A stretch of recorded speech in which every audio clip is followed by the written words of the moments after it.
It's been really. Thank you very much.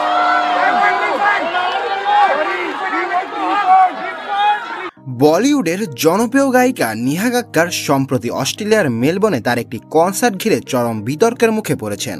কনসার্টের দেরি এবং অশ্লীল একটি ভিডিও ভাইরাল হওয়ার পর তিনি আয়োজকদের বিরুদ্ধে অব্যবস্থাপনা ও পারিশ্রমিক না দেওয়া এবং অনভিপ্রেত আচরণের অভিযোগ তোলেন। নেহার দাবিতে উঠে আসে আয়োজকরা ব্যান্ড সদস্যদের খাবার ও পানির ব্যবস্থা করেনি এবং তার সঙ্গে করা মৌলিক চুক্তিগুলো রক্ষা করেনি।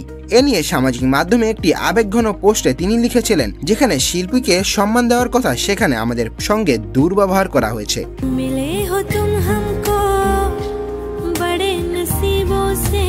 তবে ঘটনার পরিপ্রেক্ষিতে আয়োজক দলের সদস্য বিক্রম সিং রন্ধোয়া এবার মুখ খুলেছেন। ভারতীয় এক সংবাদ মাধ্যমকে তিনি বলেন, নেহা কাক্কার অনুষ্ঠানে সময় মতো আসেনি। তার পারফর্ম করার কথা ছিল 7:30 কিন্তু তিনি হাজির হন রাত 10টায়। এতে করে 700 জনের বেশি দর্শক ক্ষুব্ধ হয়ে পড়েন, যারা সময় মতো এসে $300 টিকিট কেটেছিলেন।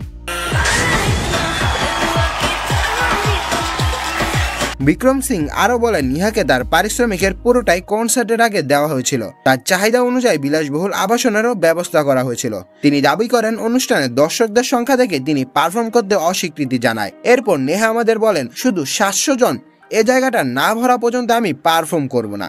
এত বড় প্রোডাকশনের এ আয়োজনের ঘাটতি ছিল না। যে অভিযোগগুলো তিনি তুলেছেন এগুলো কোনো বাস্তব ভিত্তি নেই, তা আমাদের কাছে প্রমাণ আছে। আয়োজকদের এমন বক্তব্যের পর আবার ওই গায়িকাকে নিয়ে বিতর্ক শুরু হয়েছে।